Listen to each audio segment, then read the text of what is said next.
नमस्कार दोस्तों, स्वागत है आप सभी का। आशा करता हूं कि आप सभी अच्छे होंगे। आज हम इस सेशन में देखेंगे झारखंड उत्पाद निरीक्षक जो 2015 में हुआ था, उससे संबंधित महत्वपूर्ण प्रश्नों को जो आने वाले एग्जाम्स के लिए बहुत ही महत्वपूर्ण होगा। अगर आप झारखंड उत्पाद सिपाही के लिए तैयारी करना चाहते हैं तो इस चैनल पर सिलेबस के आधार पर कंप्लीट सेशन चलाए जाएंगे जो निःशुल्क होगा। इसलिए दोस्तों, अगर आप इस चैनल पर नए हैं तो कृपया चैनल को सब्सक्राइब कर दीजिएगा और ज़्यादा से ज़्यादा अपने दोस्तों को शेयर कर दीजिएगा। और ये सेशन आपके लिए अगर मददगार हो तो कमेंट में ज़रूर लिखिएगा कि कैसा लगा ये सेशन। ठीक है, आगे जो इस चैनल पर सेशन चलाए जाएंगे, उत्पाद सिपाही से संबंधित महत्वपूर्ण 30 सेशन चलाए जाएंगे जो झारखंड सामान्य ज्ञान से संबंधित होगा, जो उत्पाद सिपाही परीक्षा के लिए एक रामबाण होगा। तो ठीक है दोस्तों, इस सेशन में हम 2015 में जो उत्पाद निरीक्षक का जो परीक्षा हुआ था उससे संबंधित महत्वपूर्ण प्रश्न को देखेंगे। ये है स्क्रीन पर पहला क्वेश्चन है, झारखंड में पंचायती राज संस्थान को मजबूत करने के लिए निम्नलिखित में से कौन सा अधिनियम बनाया गया था। ये आपका ऑप्शन दिया है, 4 ऑप्शन। तो इससे क्या होगा, आपका राइट आंसर हो जाएगा ऑप्शन नंबर सी, झारखंड पंचायती राज अधिनियम 2001। अगला प्रश्न है, 1857 में झारखंड में किस स्थान पर विद्रोह भड़का था। तो इसका राइट आंसर हो जाएगा ऑप्शन नंबर बी, हजारीबाग में। 1857 में झारखंड के हजारीबाग जिले में विद्रोह भड़का था। ये याद रखिएगा दोस्तों, ये सारे बहुत ही महत्वपूर्ण प्रश्न हैं क्योंकि आने वाले एग्जाम्स के लिए भी रिपीट होते हैं। ये 2015 जो उत्पाद निरीक्षक का एग्ज़ाम हुआ था उसमें पूछा गया प्रश्न है। नेक्स्ट प्रश्न है, देखिए, झारखंड के निम्नलिखित नेताओं में से किन्होंने 1857 के विद्रोह में अंग्रेजों के खिलाफ लड़ाई लड़ी। तो इसका राइट आंसर हो जाएगा option number B, Sheikh Bhikhari. Jharkhand के शेख भिखारी ने 1857 के विद्रोह में अंग्रेजों के खिलाफ लड़ाई लड़ी थी। नेक्स्ट प्रश्न देखिए, बहुत ही इंपॉर्टेंट है, झारखंड में कार्तिक अमावस्या के दौरान निम्नलिखित में से कौन सा त्यौहार मनाया जाता है। तो इसका राइट आंसर हो जाएगा ऑप्शन नंबर डी हो जाएगा, वंदना।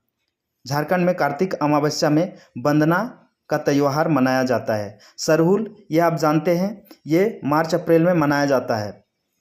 टूसू, ये मकर संक्रांति जो 14 जनवरी के समय मनाया जाता है, जनवरी माह में। ठीक है, सोहराई ये पशुओं से संबंधित है, पर ये जो कार्तिक अमावस्या के दिन मनाया जाता है ये वंदना होता है। ये भी वंदना के समय ही सोहराई भी मनाया जाता है। इसीलिए इस क्वेश्चन का राइट आंसर हो जाएगा ऑप्शन नंबर डी, वंदना।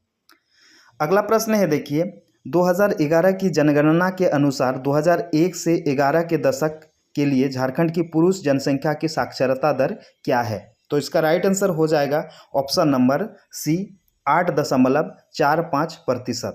2011 की जनगणना के अनुसार 2001 से 2011 के दशक के लिए झारखंड की पुरुष जनसंख्या की साक्षरता दर था 8.45%।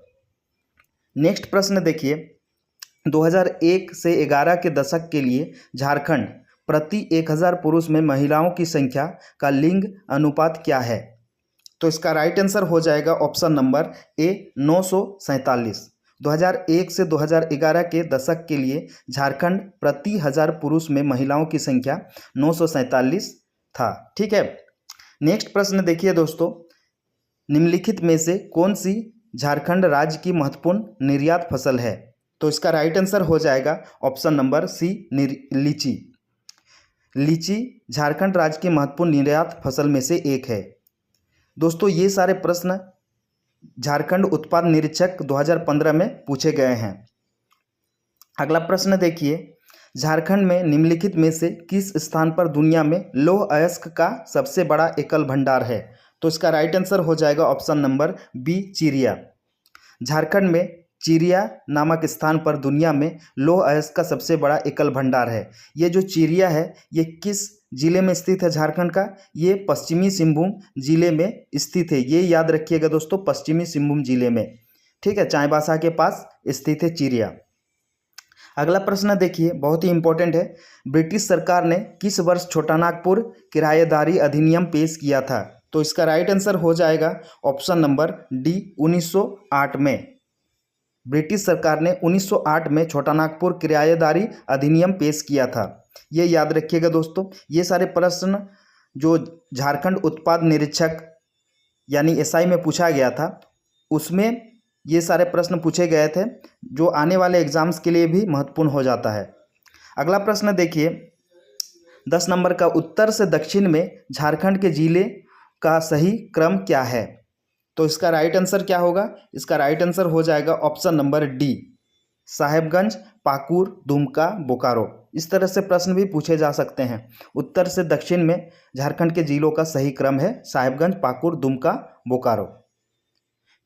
अगला प्रश्न है, भारत के किसी नागरिक को राज्यसभा के सांसद के रूप में चुने जाने के लिए कम से कम किस आयु का होना आवश्यक है?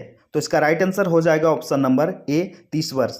भारत के किसी नागरिक को राज्यसभा के सांसद के रूप में चुने जाने के लिए कम से कम 30 वर्ष की आयु का होना आवश्यक है। दोस्तों ये सारे प्रश्न जो उत्पाद निरीक्षक परीक्षा में पूछे गए हैं, इसीलिए दोस्तों आने वाले उत्पाद सिपाही के लिए भी ये महत्वपूर्ण हो जाता है। दोस्तों अगर ये सेशन आपके लिए मददगार हो तो एक लाइक कर दीजिएगा और ज़्यादा से ज़्यादा अपने दोस्तों को शेयर कर दीजिएगा, और चैनल पर अगर पहली बार आए हैं तो कृपया चैनल को सब्सक्राइब कर दीजिएगा दोस्तों, ठीक है। देखिए अगला प्रश्न है, स्टेट इलेक्शन कमिश्नर SEC की नियुक्ति कौन करता है? तो इसका राइट आंसर हो जाएगा ऑप्शन नंबर डी, राज्य के राज्यपाल। स्टेट इलेक्शन कमिश्नर की नियुक्ति राज्य के राज्यपाल करता है। नेक्स्ट प्रश्न है, देखिए, रिकेट्स रोग कैल्शियम की कमी के कारण होती है। हड्डियों में कैल्शियम सोखने के लिए किस विटामिन की आवश्यकता होती है? तो इसका राइट आंसर हो जाएगा option number B, vitamin D. देखिए विटामिन डी, रिकेट्स रोग कैल्शियम की कमी के कारण होती है। विटामिन डी की कमी के कारण हड्डियों में कैल्शियम सोखने के लिए विटामिन डी की आवश्यकता होती है, इसीलिए इस प्रश्न का सही उत्तर हो जाएगा विटामिन डी। नेक्स्ट प्रश्न है, देखिए 14 नंबर का, निम्नलिखित भाषाओं में से किसे मगधी के रूप में जाना जाता है? तो इसका राइट आंसर हो जाएगा ऑप्शन नंबर डी, पाली। पाली भाषा को मगधी के रूप में भी जाना जाता है। अगला प्रश्न है, अनब्रेकेबल निम्नलिखित में से किस खिलाड़ी की आत्मकथा है? बहुत इंपॉर्टेंट प्रश्न है दोस्तों, ये भी उत्पाद निरीक्षक 2015 में पूछा गया है। तो इसका राइट आंसर हो जाएगा option number D, Mary Kom. Unbreakable जो एक पुस्तक है, तो ये मैरी कॉम की आत्मकथा है। नेक्स्ट प्रश्न है, देखिए अटलांटिक महासागर में एक मूंगा आधारित द्वीप समूह बहामा की मुद्रा क्या है? अटलांटिक महासागर में एक मूंगा आधारित द्वीप समूह बहामा की मुद्रा क्या है? तो इसका राइट आंसर हो जाएगा option number C, Bahamian dollar. Bahama की मुद्रा क्या है? Bahamian dollar. अगला प्रश्न है, देखिए 17 नंबर का, निम्नलिखित में से पृथ्वी के वायुमंडल की सबसे निचली परत कौन सी है? तो इसका राइट आंसर हो जाएगा ऑप्शन नंबर ए, क्षोभ मंडल। क्षोभ मंडल पृथ्वी के वायुमंडल की सबसे निचली परत होती है। नेक्स्ट प्रश्न है, किस आंतरिक सौर प्रणाली के स्थलीय ग्रहों के लिए कोई चंद्रमा नहीं है? तो इसका राइट आंसर क्या होगा? इसका राइट आंसर हो जाएगा ऑप्शन नंबर बी, बुध और शुक्र। नेक्स्ट प्रश्न देखिए, निम्नलिखित में से कौन सा ग्रह मंडल जोवियन प्लैनेट के नाम से जाना जाता है? तो इसका राइट आंसर हो जाएगा option number A, Brihaspati, Shani, Uranus, Neptune. ठीक है, ये 4 जो ग्रह हैं इनको क्या है? जोवियन प्लैनेट के नाम से भी जाना जाता है। यूरेनस को क्या बोलेंगे हिंदी में? इसको अरुण भी कहते हैं, और नेपच्यून को वरुण भी कहते हैं, और प्लूटो को क्या कहेंगे? यम कहते हैं। ठीक है, ये याद रखिएगा। अगला देखिए, इस सेशन का ये अंतिम प्रश्न है दोस्तों, जो बहुत ही महत्वपूर्ण है। क्षुद्र ग्रह बेल्ट किस ग्रह पथ के बीच स्थित है? तो इसका राइट आंसर हो जाएगा ऑप्शन नंबर डी, मंगल और बृहस्पति। क्षुद्र ग्रह बेल्ट जो है वो मंगल और बृहस्पति ग्रह के बीच स्थित है। तो ये थे दोस्तों आज का ये सेशन। ठीक है दोस्तों, अगर ये सेशन आपके लिए मददगार हो तो ज़्यादा से ज़्यादा अपने दोस्तों को शेयर कर दीजिएगा और लाइक कर दीजिएगा, और चैनल पर अगर पहली बार आए हैं तो कृपया चैनल को सब्सक्राइब कर दीजिएगा। और मैं आप लोगों से यही कहना चाहूँगा कि झारखंड उत्पाद सिपाही के लिए इस चैनल पर सिलेबस के आधार पर कंप्लीट सेशन चलाए जाएंगे जो निःशुल्क होगा। इसलिए दोस्तों अगर आप इस चैनल पर नए हैं तो कृपया चैनल को सब्सक्राइब कर दीजिएगा। जो झारखंड और स्टैटिक्स जीके और जीएस के लिए बहुत ही महत्वपूर्ण सेशन होगा और झारखंड का कुल 30 सेशन चलाए जाएंगे। ठीक है दोस्तों, तो चलिए आज के इस सेशन को यहीं पे समाप्त करता हूं। तब तक के लिए खुश रहिए, मस्त रहिए और जल्दी से सफल होइए तथा ज़िंदगी को एंजॉय कीजिए। ओके, जय हिंद, वंदे मातरम।